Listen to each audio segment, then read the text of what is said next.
Estamos de volta, Dinâmica do Direito, conversando aqui com o Dr. Júnior Melo, editor do site Terra Brasil Notícia. Estamos tratando aqui sobre os 100 dias do governo Lula. Dr. Júnior, 8 de janeiro, nós tivemos aí o que a mídia noticiou como atos antidemocráticos, cerca de 1.400 pessoas presas. Eu queria que o senhor comentasse sobre esse acontecimento e as repercussões desse caso também no meio político. Olha, um caso estranhíssimo, o Brasil não tem seu histórico de ter esse tipo de manifestação. Aliás, as manifestações, não querendo passar pano aqui, porque eu sou contra qualquer tipo de vandalismo. Eu falava de terrorismo.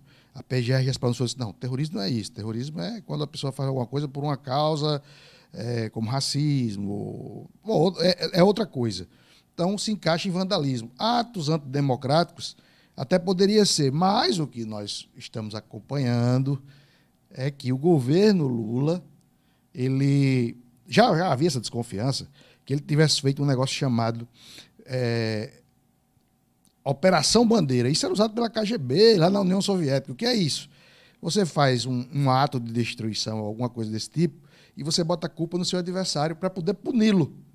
Isso vem lá de trás, era usado pela desinformada, a KGB usava isso para o processo de desinformação, né? E nós começamos a ver que existem muitas pontas soltas. E aí, agora, recente, ontem, salvo engano, a CNN abriu os vídeos e o próprio ministro de Lula estava abrindo as portas para os primeiros manifestantes. E o interessante tem uma cena emblemática, que é o relógio ali, foi quebrado, um relógio de 1600 e tanto, e aí você vê que passou a pessoa, quebra, né? A porta foi aberta pelo ministro de Lula, e aí entram os bolsonaristas, que viram tudo aberto, foram entrando, né? Que eu acho que aqueles eram manifestantes mesmo, que já foram entrando depois, ajeitando, pedindo para não quebrar, colocaram o relógio de volta. Então, assim, eu acho que a CPMI, que agora me parece que o governo não tem mais como segurar, tentou todas as formas segurar, que é para investigar, né, a comissão mista, e aí ela junta o Senado, a CP, Comissão Parlamentar Mista de Inquérito.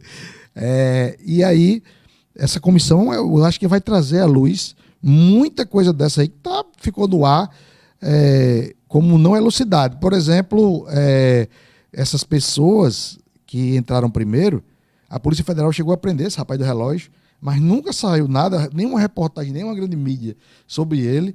É uma pessoa que tinha várias passagens pela polícia. A Polícia Federal fez um interrogatório, está sob sigilo. Olha que loucura. Não tem por que ter sigilo, porque quando prende um bolsonarista, né, que se diz bolsonarista, ou patriota, que eles chamam, até ouvi uma coisa meio jocosa, mas eu achei até patriotário, né, que a esquerda chama. A pessoa que é patriota aqui, é patriota nos Estados Unidos, é uma pessoa que gosta da pátria, né? Então, assim, usar isso como uma forma pejorativa bom, mas aí essas pontas soltas devem aparecer agora, né? Diante de todo esse leque de provas. Inclusive, o ministro Alexandre de Moraes já tinha esses vídeos, mas a Polícia Federal não o tinha alertado que o ministro de Lula estava lá, e o braço direito dele, que é um capitão do Exército. Então, assim, você via ali ele dizendo, olha, vamos por aqui, toma uma aguinha. E depois entra aquela multidão. Mas antes já, isso aí é muito grave, porque se tiver havido isso, essa Operação Bandeira Branca, que a gente chama, que se quebrou para poder punir 1.400 pessoas que faziam uma manifestação ordeira há mais de 90 dias, as pessoas estavam na frente dos quartéis ali, todo mundo tocava violão, não tinha nenhum incidente, limpando o lixo. Eu digo porque eu passei lá em Brasília e vi. Natal, tinha ali, todas as capitais, milhões de pessoas foram às ruas, né? Apesar do STF manobrar para que essas pessoas saíssem, quando eles viram que não tinha jeito, e não tinha como prender, porque a manifestação hoje é um direito constitucional, né? E aí tinha que ter uma coisa dessa para que se pudesse, e aí veio a prisão, os direitos fundamentais que todos os presos, o senhor sabe que o senhor é criminalista, todos os presos têm os direitos garantidos. E até agora tem gente que está preso e não sabe o motivo de um processo que afastou um governador de ofício, assim, são coisas realmente absurdas que a gente está tentando entender até agora, e eu acho que com a CPMI isso vai ser trazido aí, a verdade, né, à tona. O senhor falou do governador, desculpa a minha ignorância, ainda está nesse limbo ainda? Ele não voltou? Como é que está a situação? Não, ele Eu acho que é do Distrito Federal, Distrito Federal, Ibanez. Não, na verdade, ele é uma pessoa muito influente, inclusive é um dos caras mais, uma das pessoas, é advogado, mas é pouco incomum, ele é uma das pessoas mais ricas de Brasília. Inclusive, ele comprou a mansão mais cara de Brasília, 40 milhões de reais. Ibanez é dono dos maiores escritórios aí do Brasil. Como ele é uma pessoa muito influente, e assim, apoiou o Bolsonaro, mas é muito influente. Então, o STF recuou, afastou ele por 90 dias, mas devolveu o mandato 45, salvo engano. Então, o ministro Alexandre de Moraes tomou essa posição que não há previsibilidade, né, de afastar um governador, somente quem pode fazer isso é a Assembleia Legislativa. No caso lá, é a Assembleia Distrital, né? Ou o STJ, porque é interessante, as pessoas não sabem que não existe essa hierarquia. Existe competência. Competência para julgar um governador, STJ. Competência para julgar ministros, STF, presidente, STF, deputados federais, STF, deputado estadual, Assembleia.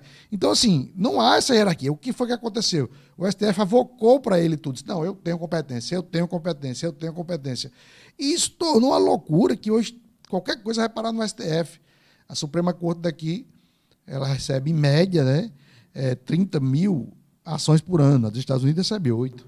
É o que eu queria que o senhor ressaltasse, porque no próprio gabinete de Alexandre Moraes está tramitando esses 1.400, no caso, acusados. Ele teria dito que o meu gabinete agora é um gabinete criminal.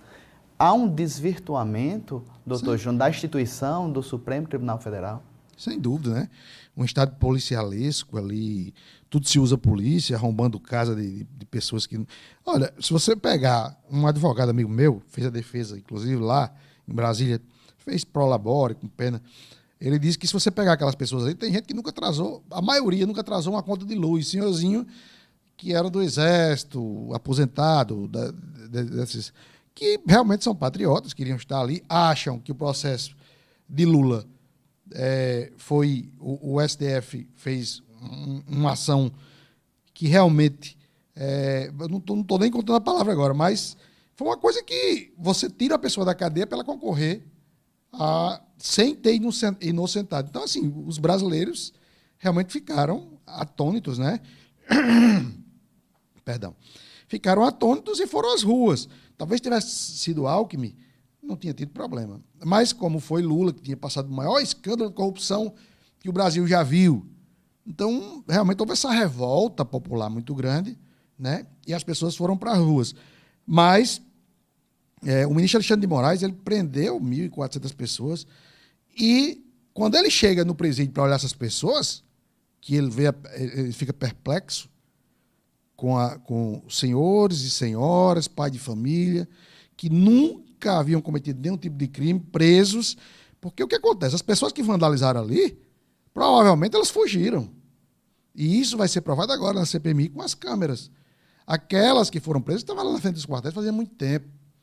Então, assim, um processo realmente que nos deixa de cabelo em pé, né? O que o STF está fazendo, e ainda mais nessa parte criminal. As Supremas Cortes do mundo afora sequer julgam causas criminais. A daqui, ela julga, né? É até uma coisa meio incoerente, porque ela está ali para defender, para tirar dúvidas sobre a Constituição Federal. Não, a Constituição vai ser interpretada dessa forma. Tem coisa da Constituição que precisa interpretar, e eles interpretam de outra forma. Então, assim, nós precisamos rever, né? Porque hoje é colocado, eu não estou falando só de Lula, Bolsonaro, pessoas alinhadas com o governo. Então, Lula colocou pessoas alinhadas com ele. E aí você pega a faquinha, chega lá e diz, Lula, está errado o processo dele e vamos ter que começar do zero. Lula já tinha passado dos 70 anos, para as pessoas entenderem, e aí não pode mais ser processado. Entendeu? Então, são questões que a gente acompanha e fica realmente acompanhando com perplexidade. Doutor Júnior, no caso, o presidente Lula, Isso é uma pergunta para o próximo bloco, vamos reiterar essa questão do posicionamento, o eixo que o Brasil está se aproximando de países como China, Rússia, Venezuela. Eu queria já preparar o pessoal para o próximo bloco, Vossa Excelência aqui nos ajudar a entender essa aproximação de Lula com esses países em detrimento de países democráticos, europeus ou mesmo os Estados Unidos da América. Então, esse aqui é o Dr. Júnior Melo. Vamos já tratar ainda mais sobre a questão dos 100 dias do governo.